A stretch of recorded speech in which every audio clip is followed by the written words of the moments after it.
You're listening to the Drinking with Friends podcast with Dan, Ben, and Mark.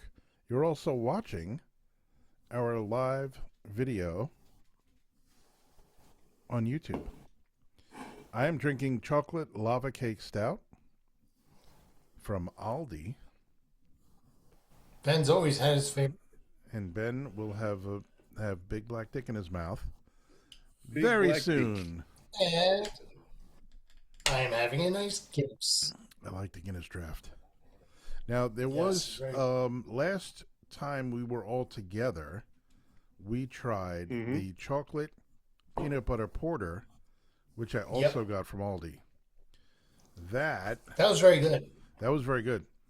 And it's pretty potent as well. Hold on, let me find it here. It's pretty potent. It made Ben sterile. Yeah. Oh, no, actually, the chocolate peanut butter porter was only 6%. This one I'm drinking tonight is 8%. This was brewed in Wisconsin, chocolate lava stout. I don't know. I always feel like when I go to Aldi, I'm getting like foreign stuff, but that's not really true. Yes. Imported from Wisconsin. Yeah, from Wisconsin. So it is foreign. So, let's see. There's no IBU here. Okay.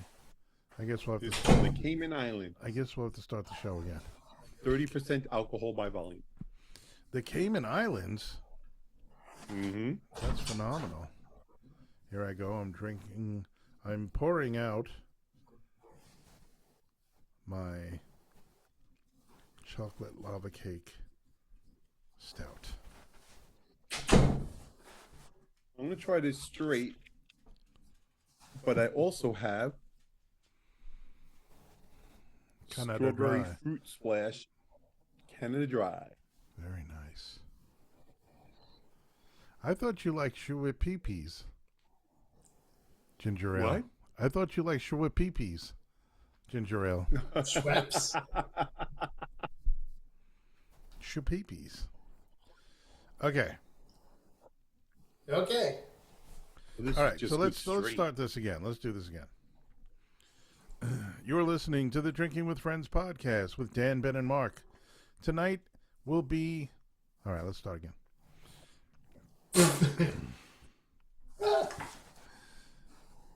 Welcome to the Drinking with Friends podcast with Dan, Ben, and Mark.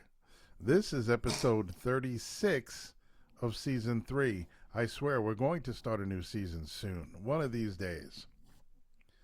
But this is another in a long line of video podcasts. We've joined the rest of the world. We've entered the 21st century, and now we're doing actual video podcasts. So say hello, everybody. Hello, everybody. Hold that in. Oh, my God. Ben is a little under the weather. Look at him. Oh, he might die right Ben, here on the Ben, show. are you choking on that big Oh, he's black grabbing dick? his chest. He might be dying right here on the show. Oh. That would be an exclusive. That would get us a lot of ratings. No, it wouldn't. All right. It wouldn't. It might be the highest. On the docket grossing tonight for show. me is chocolate lava cake stout, brewed in Wisconsin. I got this at Aldi. My new Yes. favorite store, by the way. My new favorite store. This was That's brewed. nice. This was brewed in Wisconsin. It's a pastry stout, I guess, because it's a lava cake. It's a pastry stout, and it's got 8% ABV. Dan, Guinness Draft. I am drinking a Guinness draft. I like Guinness Draft. Look at the color on that.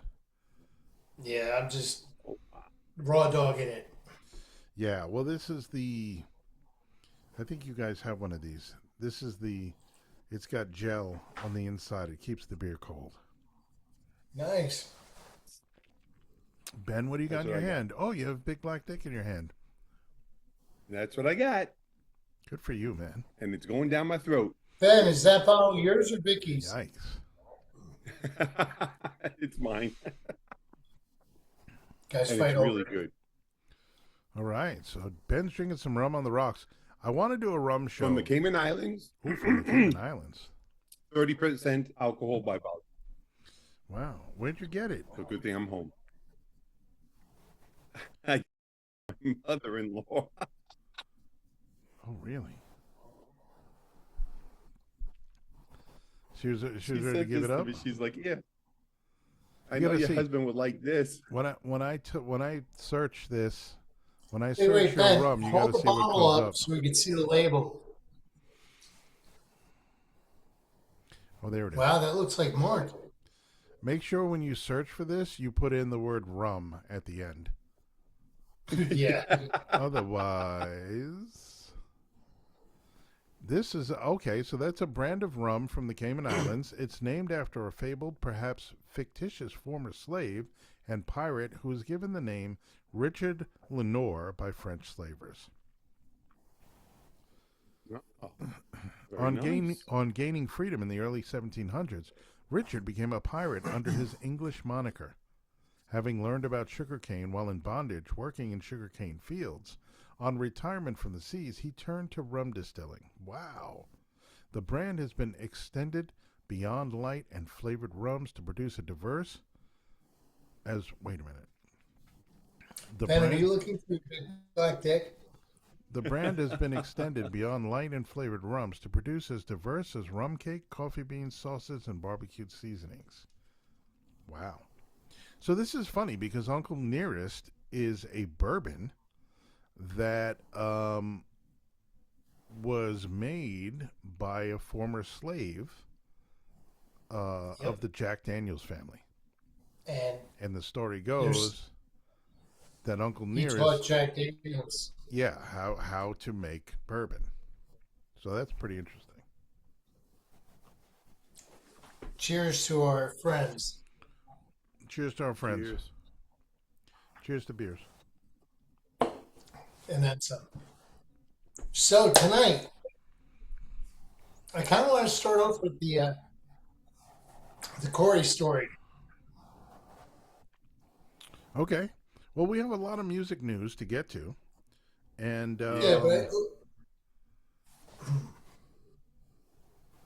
go ahead. it was funny because I was showing corporate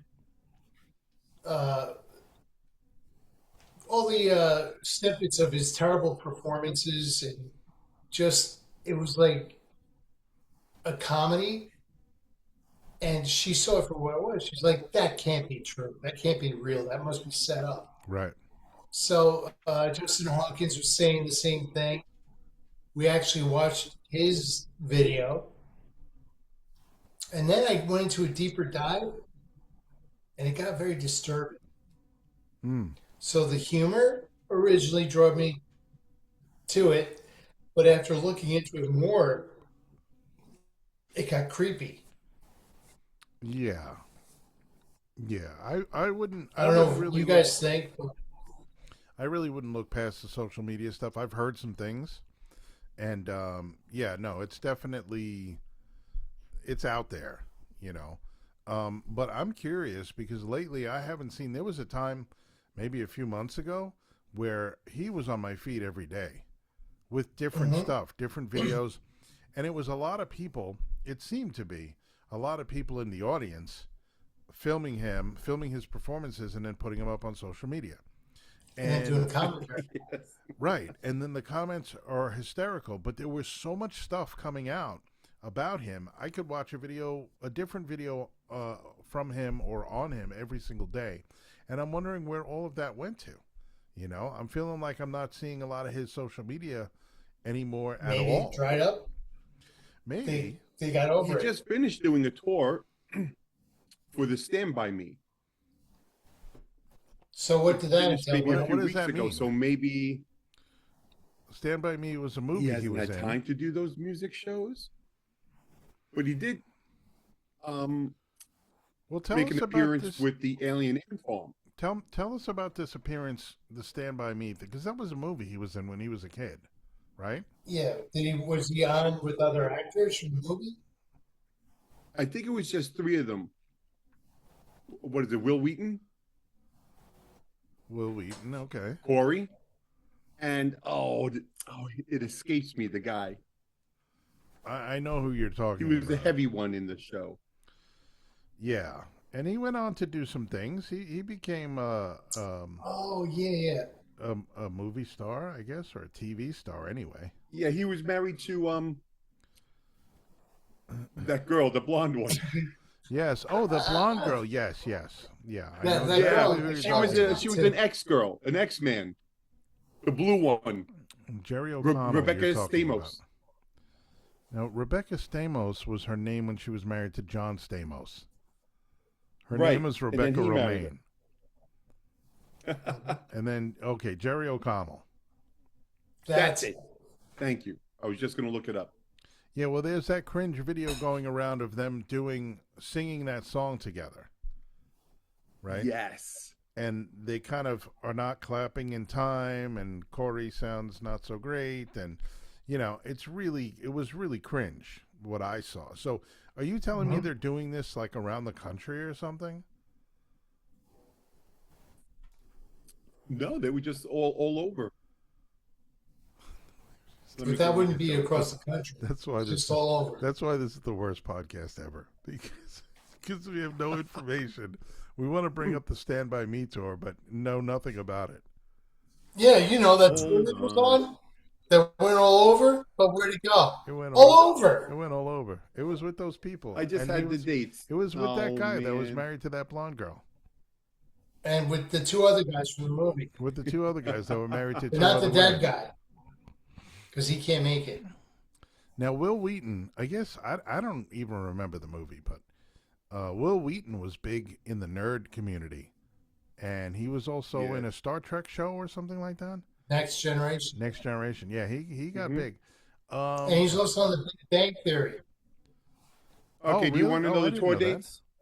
Yeah, I just want to know what the hell they're doing. Oh, the film and its stars they 40 did. years later. The film. So the Stand By Me tour dates was from March 13th to March 29th. A few days here and there, and a few days off, a few days here and there. Pittsburgh. Ooh.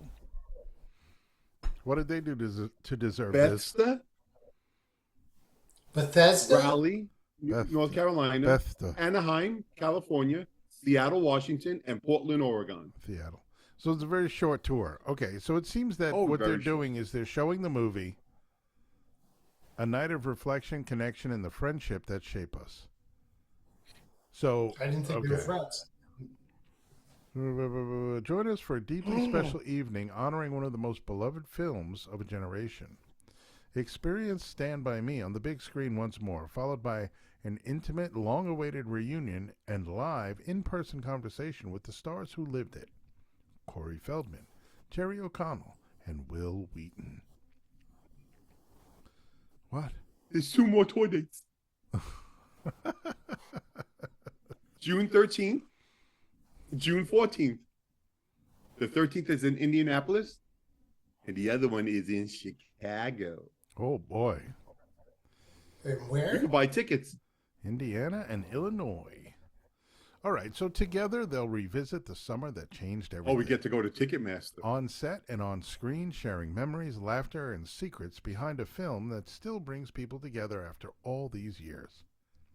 The evening will also include heartfelt reflections on working with their friend and co-star, the late River Phoenix, whose iconic performance continues to resonate.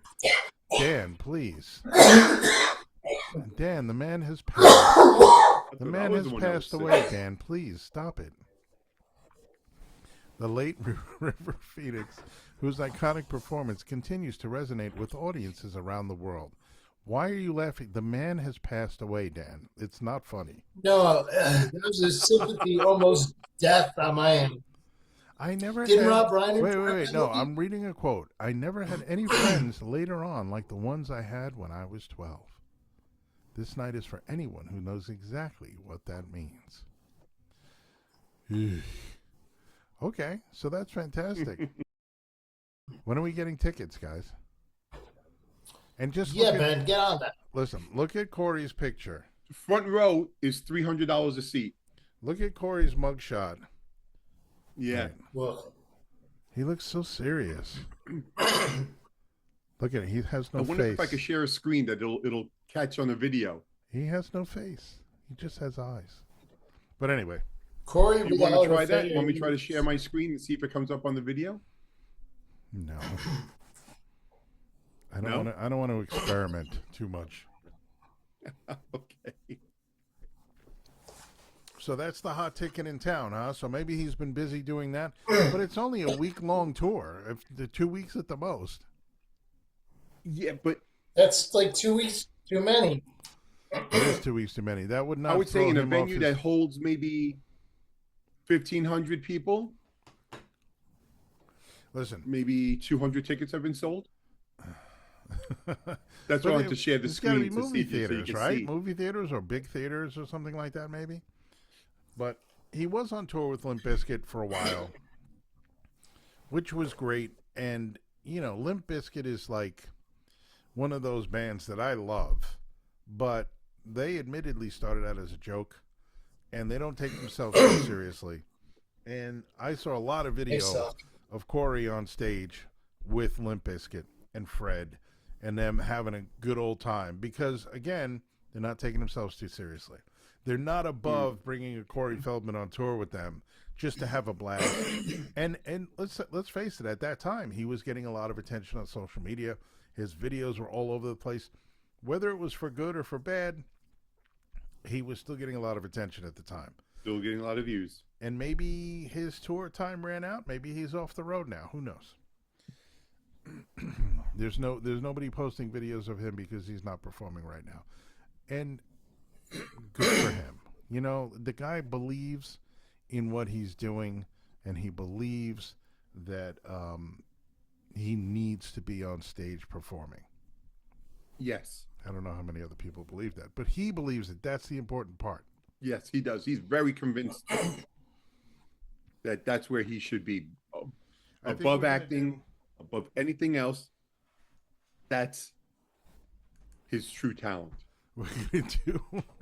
We're gonna do. What? We're gonna do the Darkness podcast because Dan is yeah, here we go. Wow. Because Dan That's is totally scary. in the dark. He's a floating head. All right, hold on. I have a really cool lamp, right? And the lamp, Whoa, X-rays. I can change it.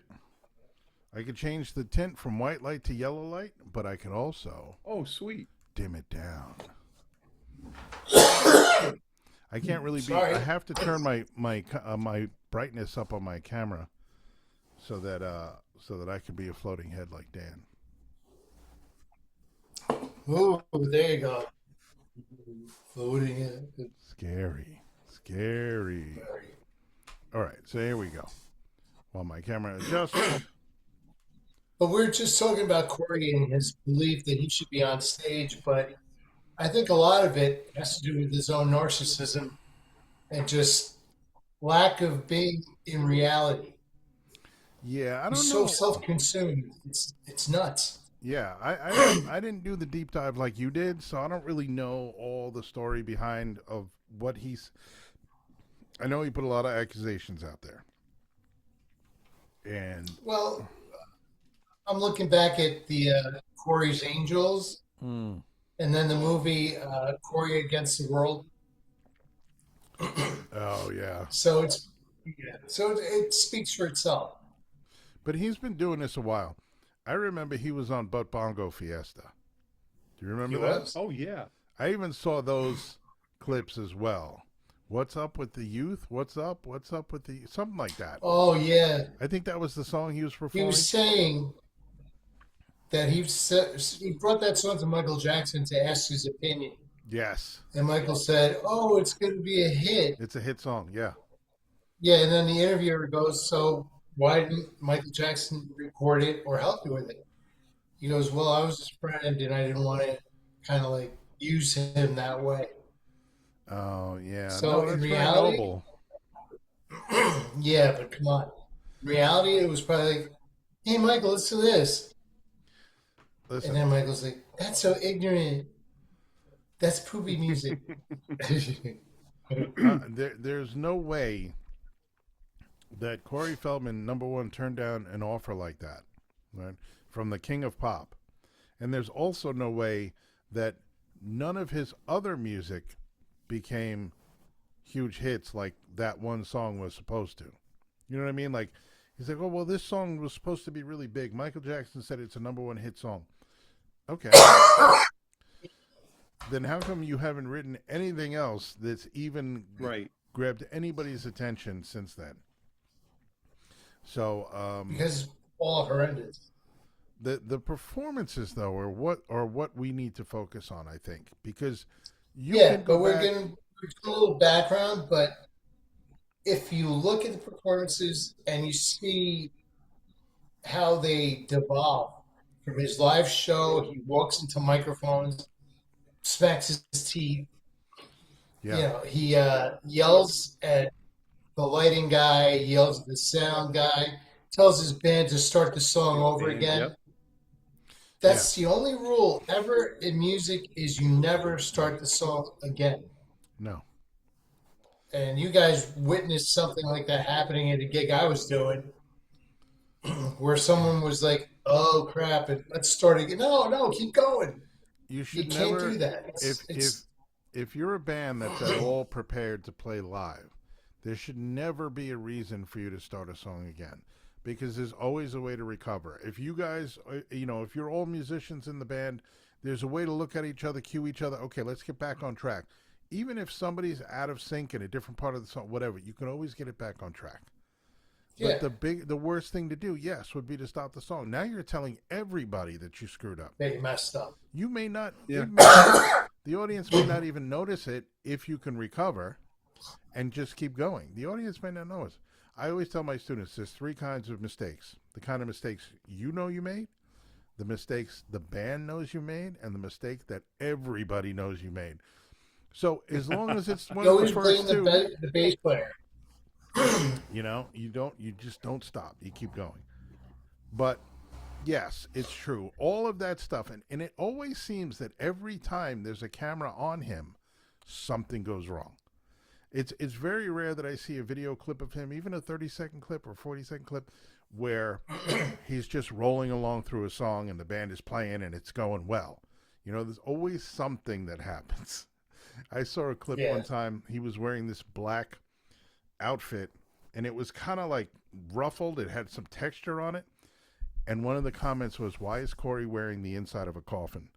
And it cracked me up because that's exactly what it looked like. This shirt looked like. It looks like the crushed velvet. Yeah, the crushed velvet. If you open the coffin lid, you could see it's the exact same pattern.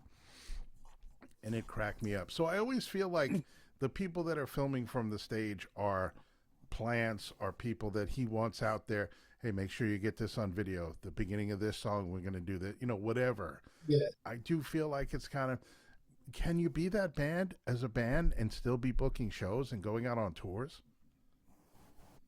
Money's money, man. If people are willing to pay to buy a ticket and a musician is doing a gig and getting paid, somebody's going to do it. Now, if I knew of a show that he was playing locally, I would go see him, without a doubt. Oh, without a doubt. Just to see what it was like. Not because I know one of his songs, because I don't know any of his songs, but I would go just to see what was going to happen. And I think there was a song he did called Joke's on You. Yes. I think that encapsulates the whole thing. Yeah, the joke's on us. If we believe what's going on, the joke's on us. The joke is on us. Yeah, No. And that's, well. But I think I want to say a little bit something about Corey Feldman and Michael Jackson. Corey has been quoted as saying that Never Never Land was like his happy place. Neverland. He says, as crazy a world that Michael Jackson lived in, Never Ever Ever Land. He thoroughly loved being at Neverland. And Never Ever Ever Neverland. Neverland. But here's the kicker. Austin Never Allegedly, September 11, 2001, the attack December Right. 7th, 1814. What attack? Allegedly, Michael Jackson helped Marlon Brando, Elizabeth Taylor, Liza Minnelli get out of New York City, Wow. but left Corey Feldman to die. Wait, did they follow Ben the Rat through the subway to get out? In 2002, Feldman wrote a song called Megalo Man. Here are the lyrics. Ready? Believe in your work. Oh, I should sing it because you won't understand what I'm saying. I don't even think if you say it, we'll understand what you're saying. Yeah, can you say it? Can you speak the lyrics? Oh, okay, here it is. I believed in your words. I believed in your lies. But in September in New York, you left me to die. I love you, Megalo Man. Oh my God. Damn. And That's incredible. you know, I think he's been quoted. I had to double check this, but he doesn't say his dancing is I emulate Michael Jackson. He says that's what he just feels, and he does what he feels. I don't believe that, though. Why? Because the clothes are exactly the same as Michael Jackson wore in Smooth Criminal? Even the hat, The hat Even if and we all take the clothes away, door thing. the moves are too close. the moves are way too close. But I'm saying you combine the moves, which you can argue, okay, he spent a lot of time with Michael Jackson. He picked up some moves. That's what he Yeah, feels true, in his true. heart. But then why does he dress exactly like him? To the point where he wore one, sparkly glove one time. And, if you look at any of his performances, the little ponytail, like all of that stuff is Yeah. Michael Jackson. What did he do? You just mentioned he joined Alien Ant Farm on stage to do their cover of Smooth Criminal, which is a great cover, by the way. Mm-hmm. And he was honored because the movie is coming out. What The movie? Michael Jackson movie? Oh, the Michael Yes. Jackson movie. So he was, very, very excited to do that. To do what? Oh, that To was he did promote that. He did that performance to promote the Michael Jackson biopic coming out. Yes. Now, tell me if you guys think this is crazy. I think they should have cast Corey Feldman to play Michael Jackson in this movie. Now that would have That gotten would've so been many great. cringy reviews that people would go just because of that. Well, did you guys watch the trailer? Yes. What did you think? Eh. It's really I tough like some of with these movies because the dancing scenes, and when I don't know if you remember when he what was it? What award show was it when he first did the moonwalk? That looked really cool. The They had NASA that in awards? the what? All right, you better stop it now. Give me 1 second. I don't know. I'm watching the trailer now. I forgot to watch it. Anytime, like, I think any of this stuff, it's really, really difficult. I think the Queen film was probably the best depiction of Freddie Mercury. Yeah. And one of the best movies made of a rock band when you're really talking about who looks like him, right? Rami Malek, I think, did a great job as Freddie Mercury. I think he looked like him. The only time Right, this he guy looks like transformed Michael himself. Jackson is when he's filming the Thriller video.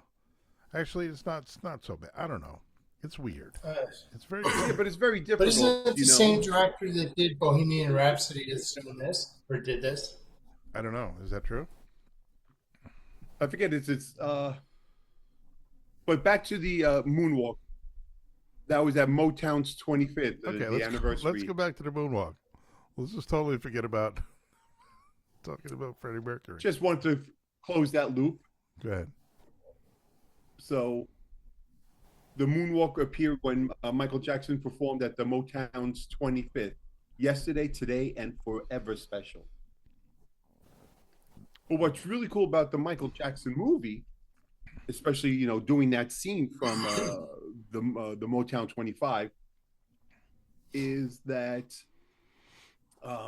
his what is it? We don't know. What is it? Oh, I had it right in front of me. Now I lost it. That's what she said. Jafar Jackson, who plays the older Michael Jackson, is like his nephew or something like that. Oh, so he's actually related to he's a Jackson. Yeah. Yes. Oh, that's interesting. But if you see in the trailer, Joe Jackson's like telling them what to do, telling them what to say, all that, guiding their careers, and then Michael breaks free. Right. Yeah, well, that was there was a lot of talk about their upbringing. There were a lot of documentaries made and talk about how rough it was to be a Jackson under Oh yeah. Father Joe, But the question has to be asked: the fame and the fortune of the Jackson 5 and then later Michael Jackson, which at the time was unparalleled, could it have been worth it? You know what I mean? You're saying that the Osmonds weren't a close second?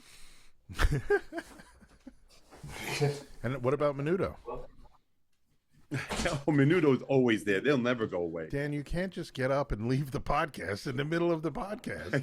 Dude, that's the second time. I don't think I've ever seen this before on a podcast. Oh, my goodness. So we'll keep the show going. So here's a kicker. So here's a kicker. The Michael movie. Yeah. I don't think there's going to be any mention or any existence of which Jackson? Janet Latoya. Jackson.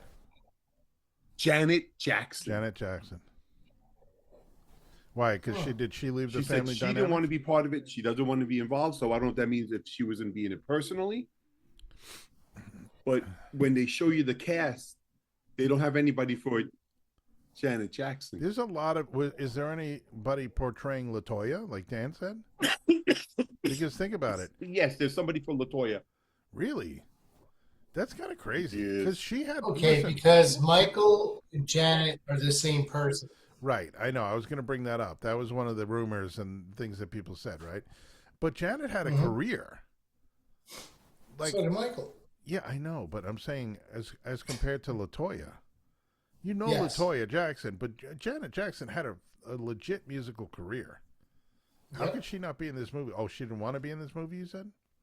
That's what she said. So there's Jessica Sula is playing Latoya Jackson. Oh, I don't really care about the cast. But I wanted to talk about, compared to a Bohemian Rhapsody, then we had the Elvis biopic in 2022, starring Austin Butler. Rocket Man, starring Taron Egerton. Oh, I know that guy. As Elton John. You had Ray, Jamie Foxx playing Ray. What's his name? Ray Charles. Ray Charles? Yeah, Ray Charles. Walk the Line, Joaquin We have Phoenix as top Johnny 25 Cash. music biopics. Well, that's what I'm talking about right now. I know. And I bet you La Vie en Rose is not on there. The About movie? the French singer Edith Piaf. Yeah, the movie. Yes, it is in here. Oh, see, I told That's you it what would I be thought in you there. meant. Straight Outta Compton we had in 2015. I actually liked that one. I was a big NWA fan growing up. Brian Wilson had one. I really like The Doors. Tina Turner had one. Yeah, you're going back for that one. Coal Miner's Daughter, Yeah, 1980. Selena Gomez. Selena. Selena. That's right. That's where J-Lo You know got what her I didn't break. know? What? My favorite, Babs. J-Lo got her big break in Funny that girl. film. I didn't know that was about a vaudeville star. Oh, A biopic. For those of us, for those listening who are under the age of 72, can you explain who Babs is? And heterosexual. Barbara Barbara Streisand. Streisand. Oh my God. She was a legit huge star and with a phenomenal voice. My parents loved her. Amadeus. Robbie Williams, This Amadeus. is great. Yes. How about La Bamba Band? Last year, Yes. 2 years ago. One Love, the Bob Marley story. Yep. What else you got, Ben? Those are some I didn't good know they ones. made one for Whitney Houston. It was called Houston. We have a problem. Yeah. The Jersey Boys was good, but I liked it better on Broadway than the movie. I don't know anything about that. Oh, that was really good. But I'm just saying, and then there was a Bob Dylan one recently, isn't there? Yep. Yeah. A Complete Unknown. A Complete Unknown. That's Timothy Chalamet, who is Chalamet or Shamalama Ding Dong. the biggest star in movies right now, pretty much. So that's pretty interesting. Besides the Bohemian Rhapsody film, were there any other ones that you saw that you really liked, Dan? Just trying to bring you into this conversation. Yeah, because I let you guys flow. You were doing well. The Buddy Holly story with Okay. Gary Busey, Yeah. that was actually pretty good. That was good. Can we go back to the part where I said that J-Lo got her big break playing Selena? Did you know I absolutely You love could? Selena? There was one song, I Could Fall in Love with You, I think, that I thought was a Well, beautiful, I thought it was beautiful song. No. No. It was a ballad, and it was a beautiful ballad. Yeah. She was a beautiful singer and a beautiful woman, and her, the president of her fan club put her out? Yes. Ugh. Yep. That's tragic. I don't think people talk enough about Selena, so that's why I'm bringing it up again. And J-Lo got her big All break right. playing Selena in the movie. Okay, moving on. Yeah, when Howard Stern got into trouble saying that he just didn't like her music. Yeah, that's okay. So he was banned like in Texas or something like that. We should play that song on the show. I'm gonna add it to the edit at the end. But You also have to add some Corey Feldman songs. what about Private Parts? But that's not a musician. Yes, Yeah. but it's still a biopic of one of the greatest disc jockeys ever, and somebody who certainly pushed the envelope before anybody else did, Howard Stern. And he starred in his own movie, and I thought that movie was awesome. I thought it was great. That launched the career of Paul Giamatti, so Yes. he became a big star. So listen, some biopics. But then there's the historical biopics like John Adams with Paul Giamatti in it. Right, yes. But he's And not there's a musician. also the Lincoln But he's not. But movies. they're not musicians. Those are politicians. But you brought up DJ, who's not a musician. Yeah, but he's more closely related to music than John Adams is. Well, he used to sing a lot. He interviewed a lot of musicians. But anyway, so biopics are cool. I think it's just hard to cast them because me personally, I don't want to go and watch a movie about somebody who looks nothing like the person that the movie's about. Right. I'm a child in that way. Like, I have to see that person on the screen and be like, okay, now I can connect with this movie. If they don't look anything like the person, I'm going to have a hard time with that movie. What say you, Good Ben? point. I agree. But then sometimes they try to force it, and it looks terrible because they try to make somebody who they cast that doesn't look like the person with prosthetics and makeup and hair and stuff like that, and it doesn't work out well. True. Yes, thank you very much. So Kiss will, excuse me, Kiss is one of my favorite bands, still one of my favorite bands. I actually have been listening to Ace Frehley's solo album a lot, and it's really so very good. And I only say this because I thought originally that I liked it because of nostalgia, because it was my favorite album as a kid of the 4 that they released. But then as I listened to it, I'm like, it's pretty good music. Like, there's some really good songs on that record. But anyway, Kiss is now coming back with their avatars that they promised. Remember their Madison Square Garden farewell concert, right? Their last show they were ever going to do. And at the end, they had this big announcement that they were going to have Kiss avatars, and the digital Kiss would live on. And they showed this video, like this digital presentation of the 4 Kiss members and their digital avatars and this whole like video game looking thing. Well, it's happening. The first shows are slated for 2028. There are shows on the schedule. I don't exactly know how this is going to 2028? Yeah, 2028.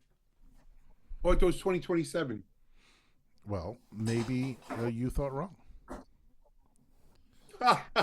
Maybe you don't know how to think. They are doing the Kiss cruise, right? The members of Kiss, sans Ace Frehley, obviously, and Peter Criss, who haven't been in the band in a long time.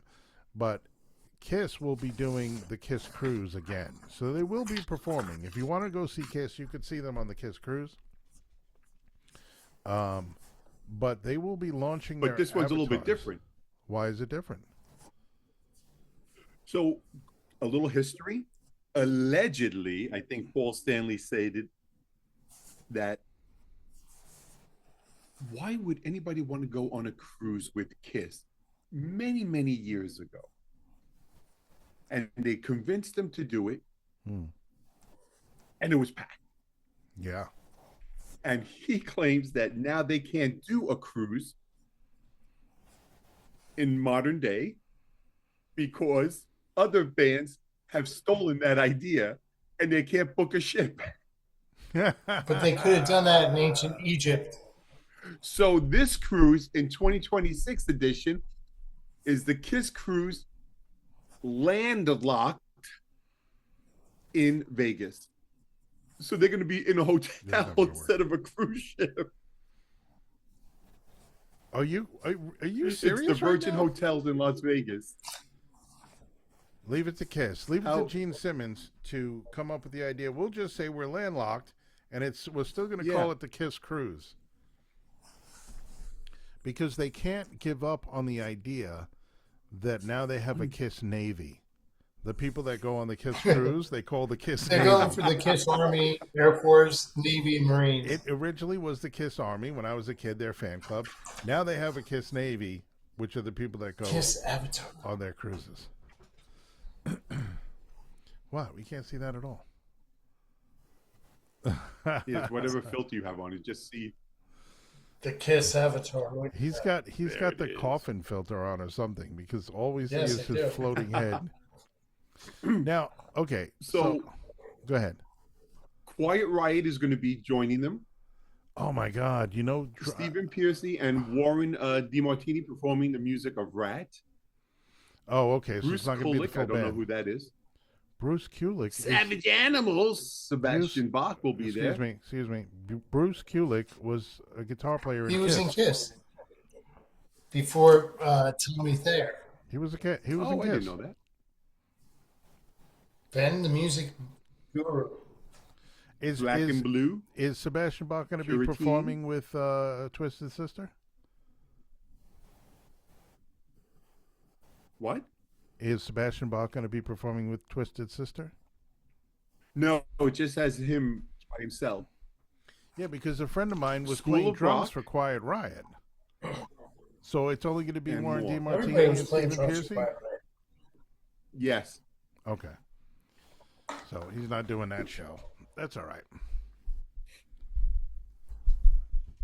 Pop House, the Swedish company that is going to be doing this Kiss Avatar show. Right. Oh my God. So they're famous because they did. They're from Sweden, and they did the ABBA Voyage show. They're avatars. Okay, but are you skipping over the fact that Industrial Light and Magic also helped create these avatars? The people that did everything? Yes, Ben. ILM. I don't know anything about that. He doesn't know. Ben doesn't know who ILM is. No. Let's just talk about this for a second. Industrial Light and Magic. All right, let's see what movies they were involved in. It was founded by George Lucas, ILM, in 1975. It is a premier visual effects studio that has revolutionized cinema, known for groundbreaking work on Star Wars, Jurassic Park, Terminator 2, and Pirates of the Caribbean. This is Industrial Light and Magic. And KISS got ILM to do their avatars. I got to hand it to them. That is commitment. You know, they don't want to put out crappy avatars. So they got the people that did Star Wars, Jurassic Park, Terminator 2, Raiders of the Lost Ark, Pirates of the Caribbean, Avatar The Way of Water, The Creator, which was a great movie. Underrated, 2023, The Creator. About AI, by the way, Ben, which you would love. Mm-hmm. E.T., Back to the Future, Mission Impossible, Harry Potter, and Transformers. So this is ILM, and they're involved in creating the KISS avatars, which is, it's pretty impressive, I gotta say. Predator Badlands. Well, wait and see what it looks like, and we can revisit Fallout this. Season 2. Predator Badlands, they did. But it's a division of Lucasfilm, which is obviously George Lucas and Star Wars. That's crazy that they're making the KISS avatars.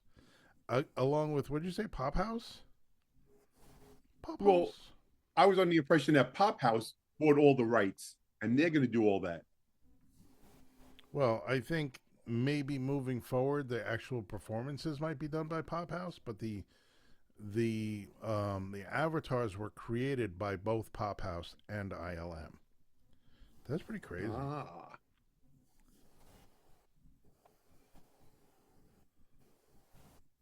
Yeah, because Doc McGee saw the Voyage show, and he was just like, dude, we got to talk.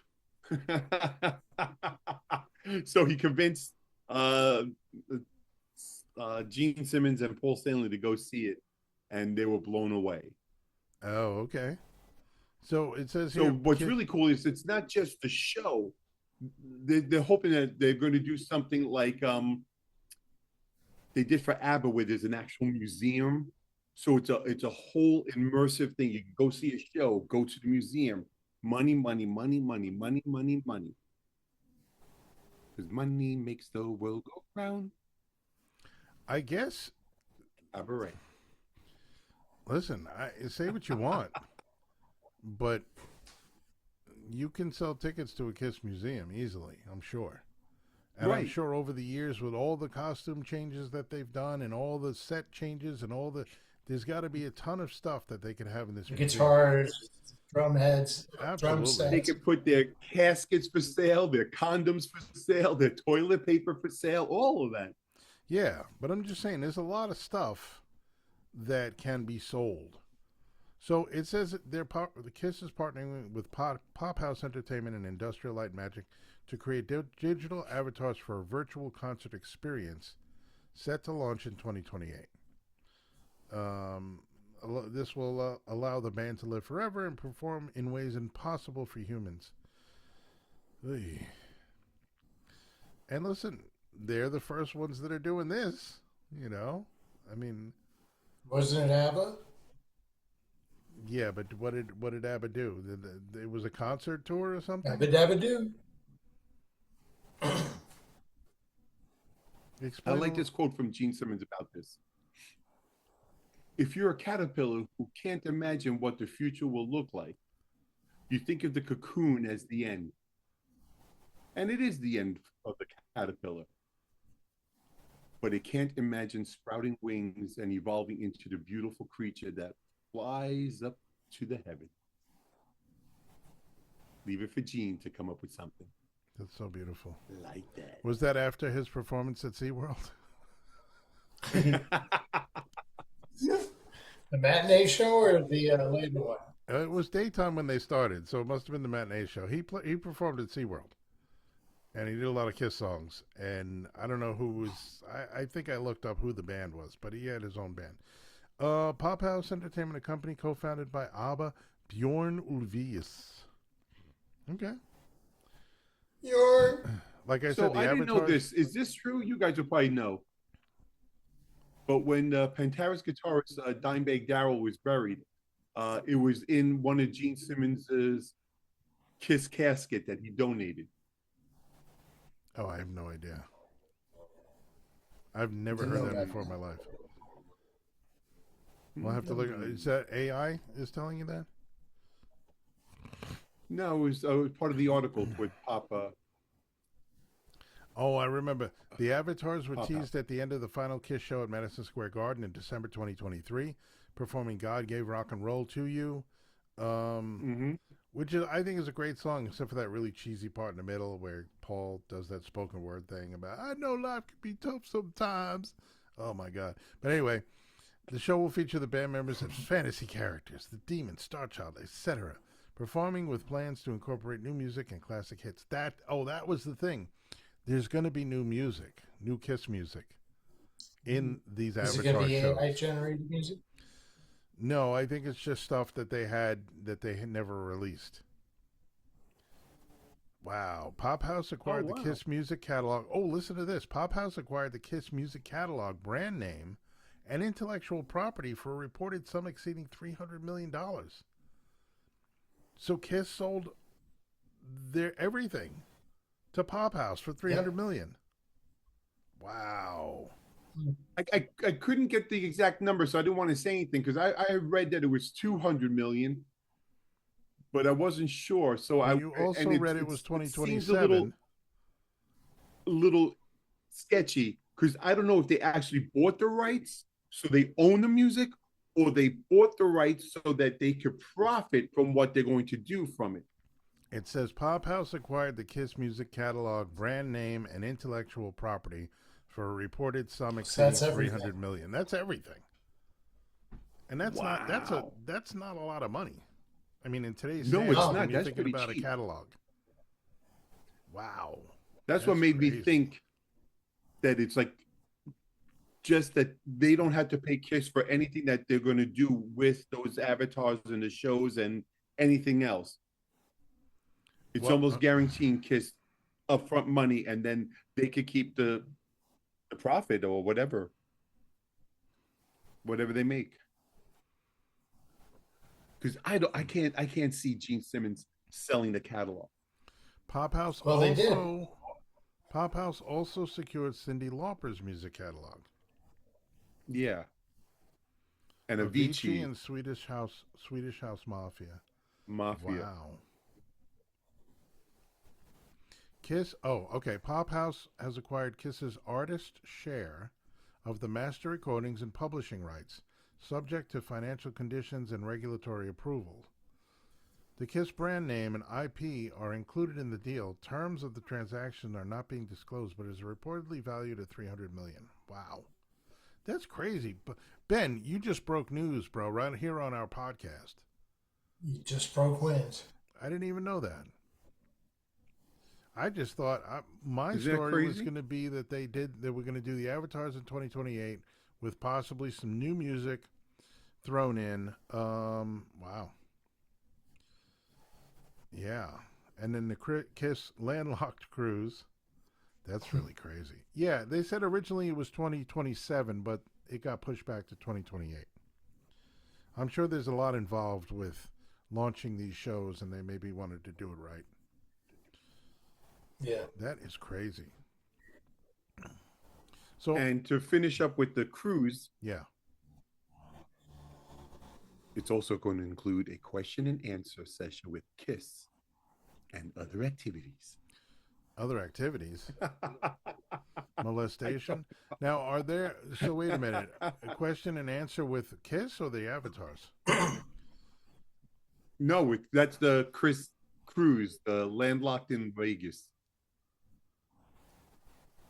So it's going to include that too, to up the ante as to whether or not you really want to go on a cruise with another band Mm-hmm.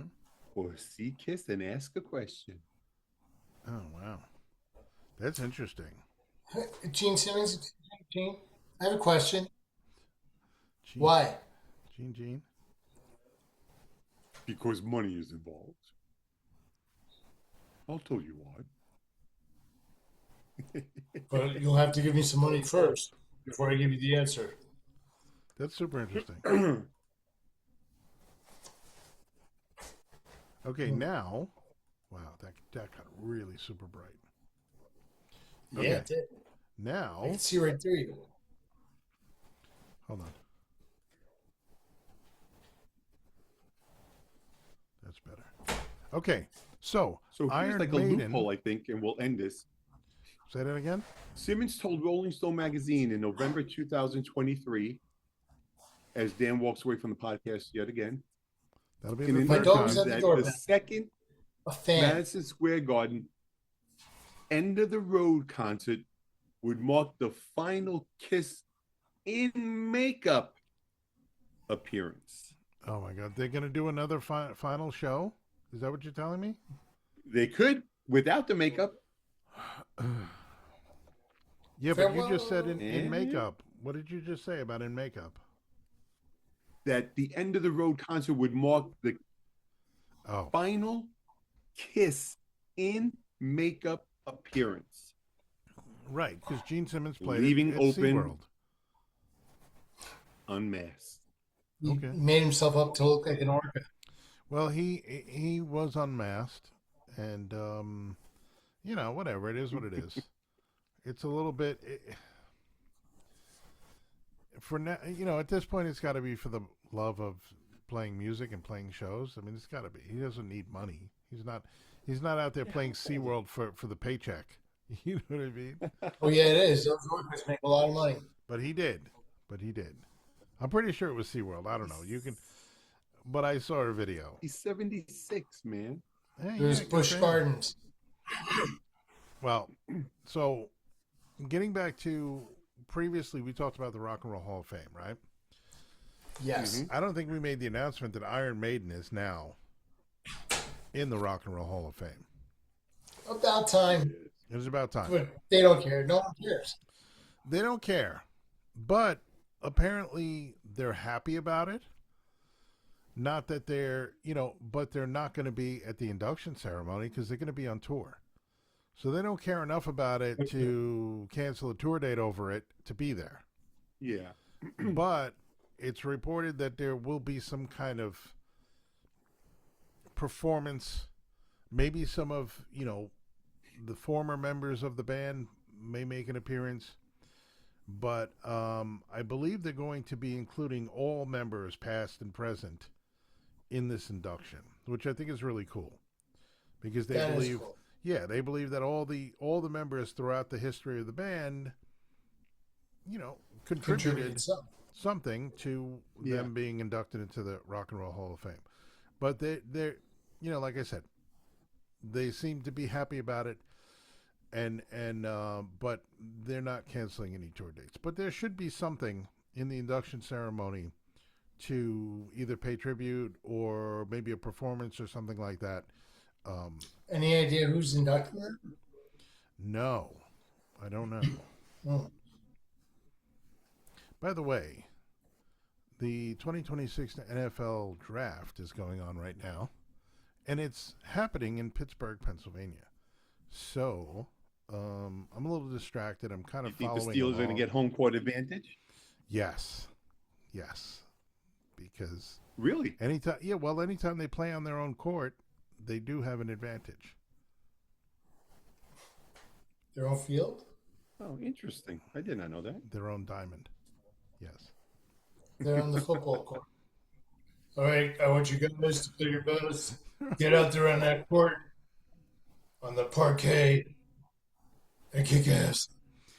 One time I went to the NFL draft in Tampa. My nephew had tickets. He invited me. I flew down, and they didn't have the actual draft at the stadium, but they showed, they had it on the big screens. They had a big draft party. And I was down on the football court in Tampa, like right there on the court. Football court? Yeah, on the football court. And it was really It was Where a the net home is, court, right? Let me tell you something, honestly.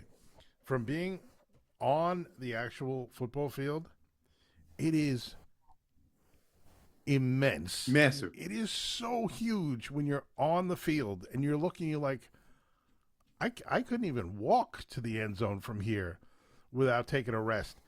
The field is huge, man. It was really, really cool. But anyway, I wanted to know about the Rock and Roll Hall of Fame. And I don't know if there's any... and by the way, it took them 21 years to induct them into the Hall of Fame. Shame on the Rock and Roll Hall of Fame. Yeah. And that's what They were we talked eligible, about. 2005? Yeah.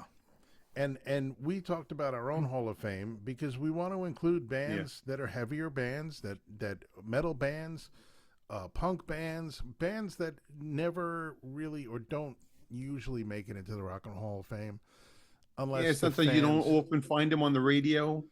Unless the fans really demand it, and year after year, there's the fans are demanding it, and then one day, 21 years later, Iron Maiden gets inducted. It's crazy. Yeah. I like ours better. Yeah, it says Bruce Dickinson thanked the hall or whatever, but, who cares? They don't care. A lot of these bands don't care.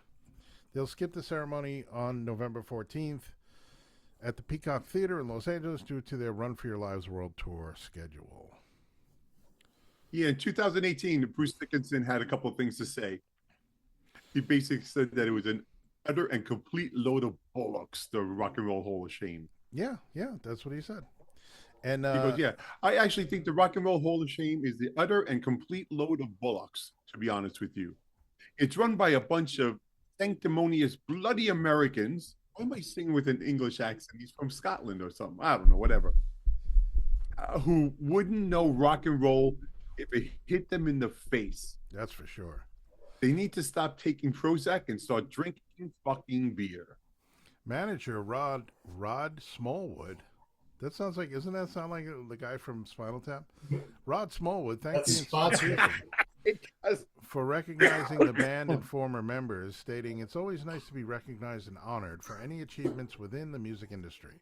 So I guess it goes back to what you were saying, Dan, that the actual Hall of Fame decides who goes in a band, right? So they might induct the band, but they might decide that former members are not being inducted. That's crazy.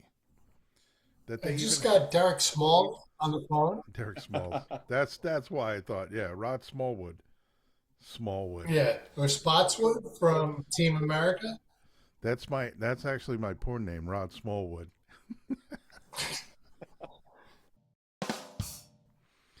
Anyway, yeah, a load of bollocks. Yep. So, kudos to them. Good for them. They finally made it. It's a long time coming, a long time overdue. And they are in the Hall of Fame. Yay! Woo! Anybody seen the Rolling Stones lately?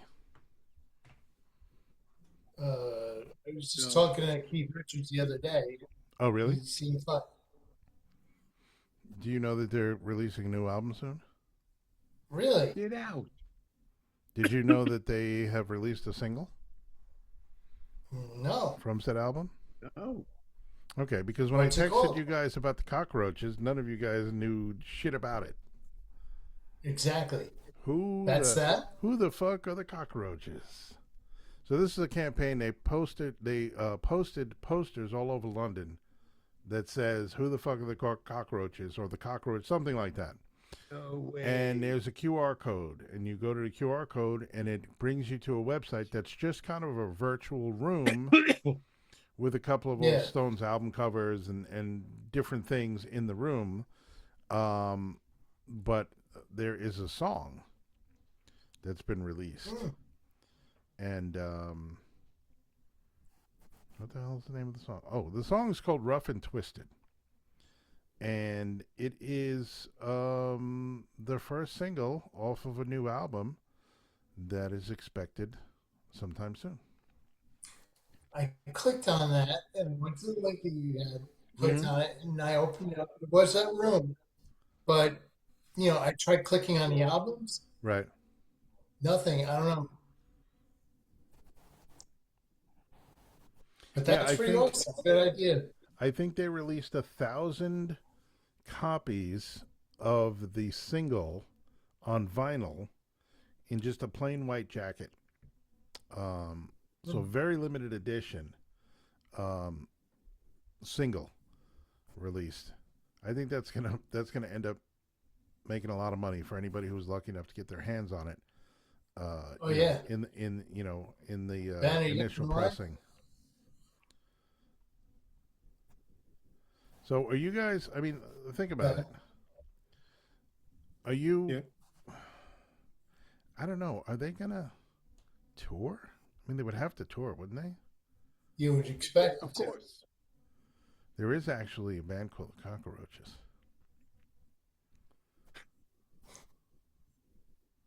See, but if you go to cockroaches.com, hold on, thecockroaches.com, you can see what I'm talking about. It says sold out the Cockroaches. Right now.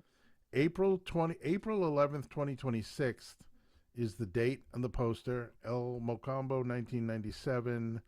That's definitely the Rolling Stones. That's the Stones live album. Yeah, and there's a picture in the corner on the left is the plain white jacket, and I think it says the Cockroaches on the label of the LP or on the label of the single, and I think that's what they released. There's a bunch of guitar picks on the table. Yeah. And there's a T-shirt on the floor that says "Who the fuck are the Cockroaches?"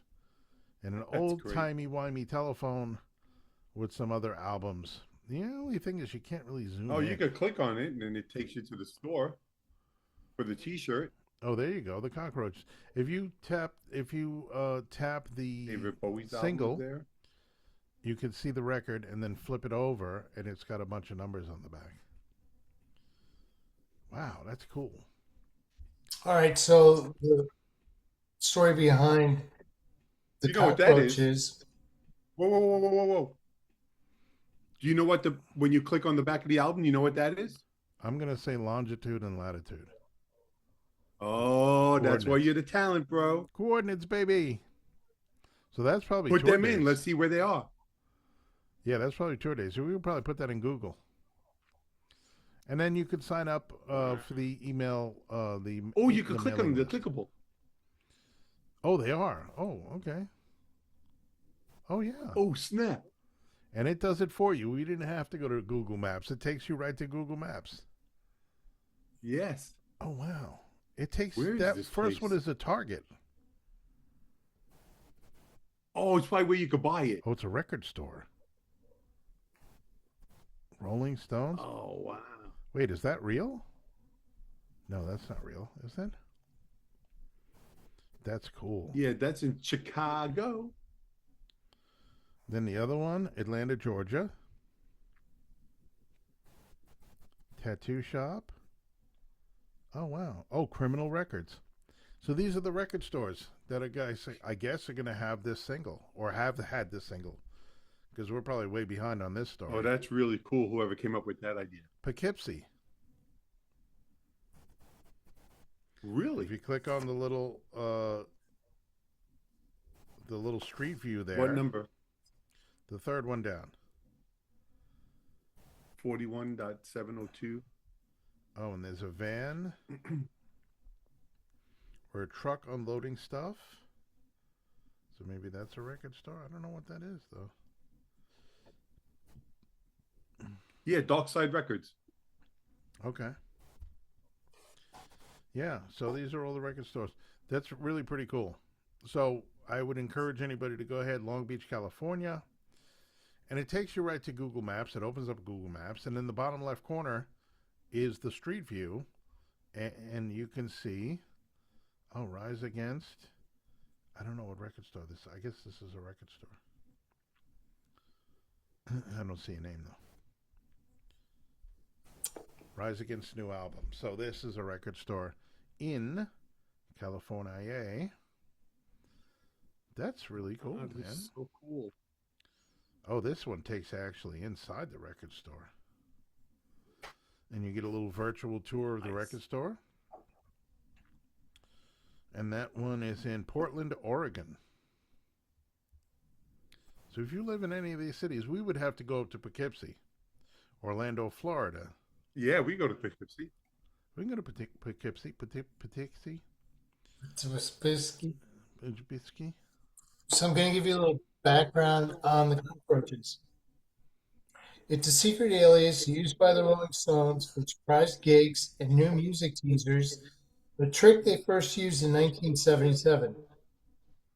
In April 2026, the band used this name to launch a cryptic marketing campaign around London for a rumored new album, reportedly releasing a limited white label titled Rough and Twisted. Yes, that's right on the So bottom let's left see. corner of the website. So Yeah. if you click on that, it comes up. It's very So there's a plain. new single, Mr. Charm. Oh, there's another new single. Wow. I'm gonna have to play a couple of minutes of this if I can get it anywhere. So now we have two stories that we all work together on that I thought were going to be just plain stories. And we broke the news that Kiss has sold its entire catalog and identity to pop something. And the Rolling Stones have this crazy. website that shows you exactly where you can get the new single. So very, very cool. Hey, kudos to them for going out and still working hard on their craft. They are not getting any younger. And when I say that, I really mean it in this case. People say that all the time. 35-year-old people say to me, oh, I'm not getting any younger. Well, they're not getting any younger, the Rolling Stones. That is for sure. Or maybe they are. Who the hell knows, man? Ages. Well, we lost one, unfortunately. Well, 55 years ago today, the album Sticky Fingers came out. Wow. Wow. Listen, man, that's pretty incredible. Yeah. That's pretty incredible. So they're all in their early 80s, which by today's standards, wow. Is the new 50? It's the new 80 is the new 50. Just like I think the 30 is the new 60. I mean, 60 is the new 30. I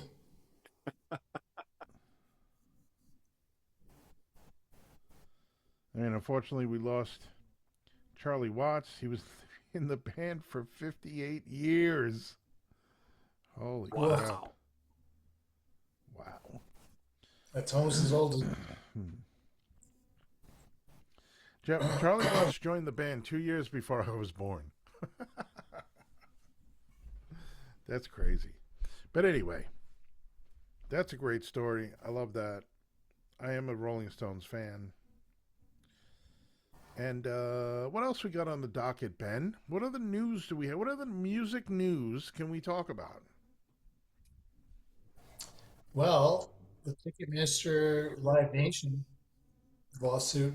No, they lost, didn't they? Yes. Yes. It's crazy that they can lose this lawsuit and be named a monopoly. Is that what happened? Yeah. And how is Disney not a monopoly? But anyway, let's get back to Live Nation. Well, some of the money or a part of the lawsuit was that they misled customers with ticket prices. So you would see a price and it's $30, let's say, for a ticket. And then you go to check out, and next thing you know, it's $50. Like, what just happened? Yeah. Taxes, fees, and so now, before the lawsuit even surcharges. finished, they corrected that. So now it's the all-in-one price. When you see a price on Ticketmaster, Live Nation, it is with all the fees included. Okay, well, and it has something. to show you a breakdown of the fees. Right. Well, so that was one thing that they had to do, and that part, Ticketmaster was fined $9.9 million, but that's nothing. It's peanuts. Absolutely peanuts. Yes. They'll make that up in fees. Now, is it true that Ticketmaster controls up to 86% of live event ticketing? Yeah, I have like about it's about 80 or higher.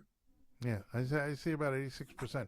That's insane. I mean, that is, they have people over a barrel. There's nowhere you can go except for maybe smaller events, local events where you can get tickets anywhere other than Ticketmaster.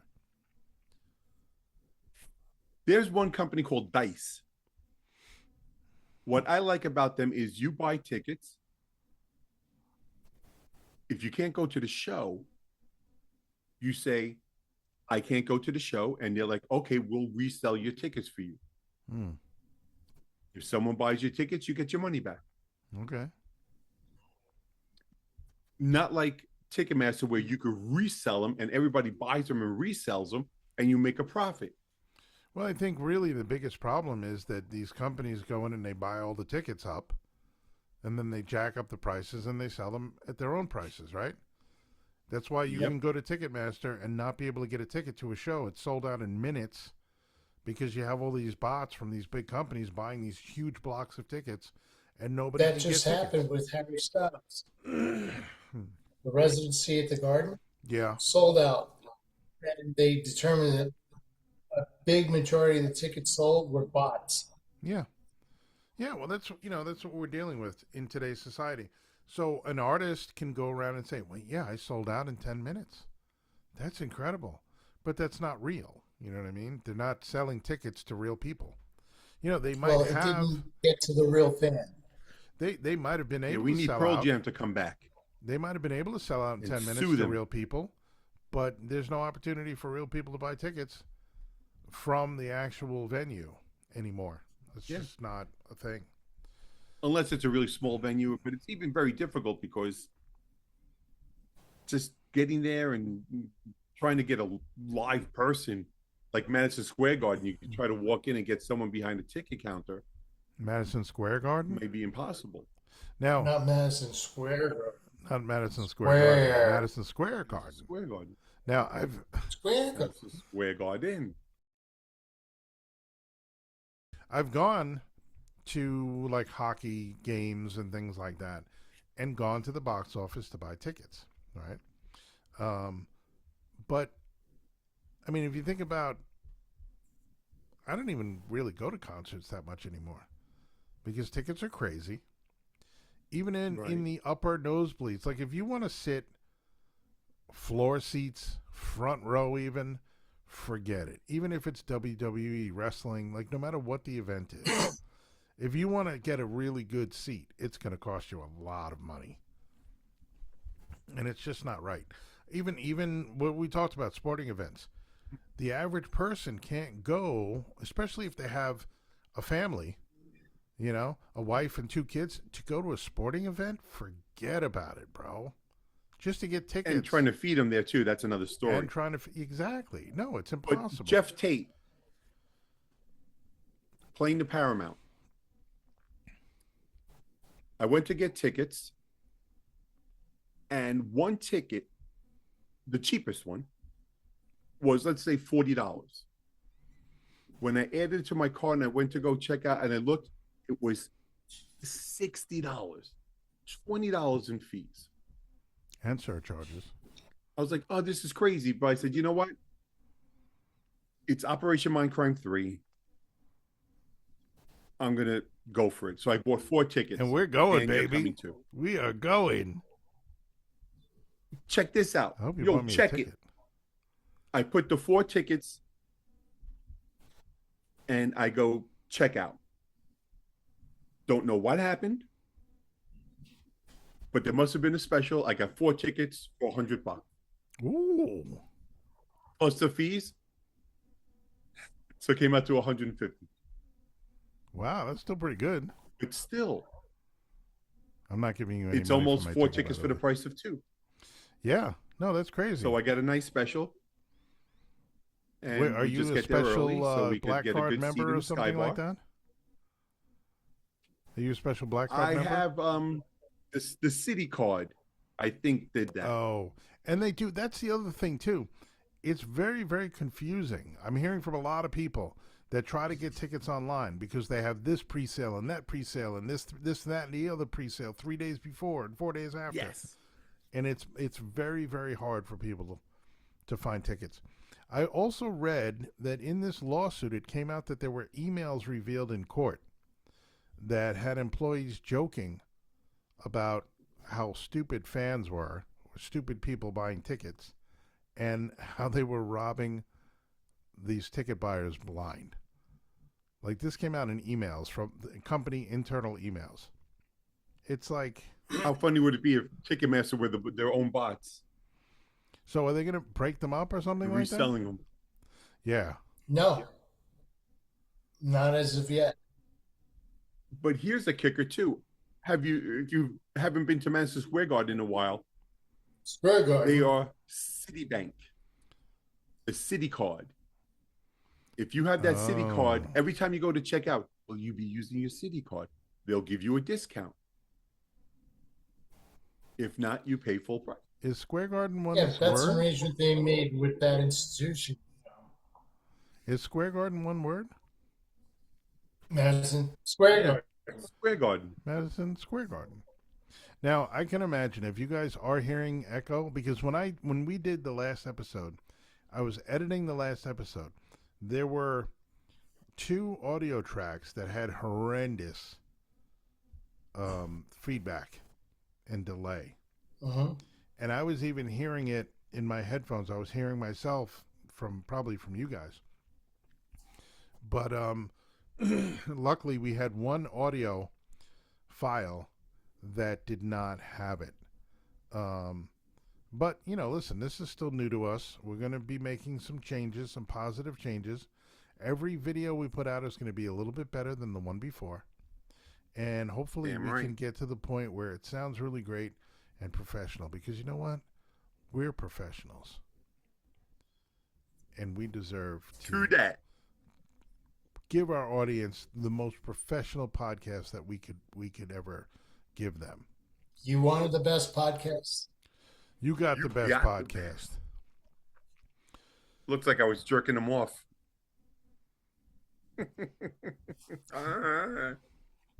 So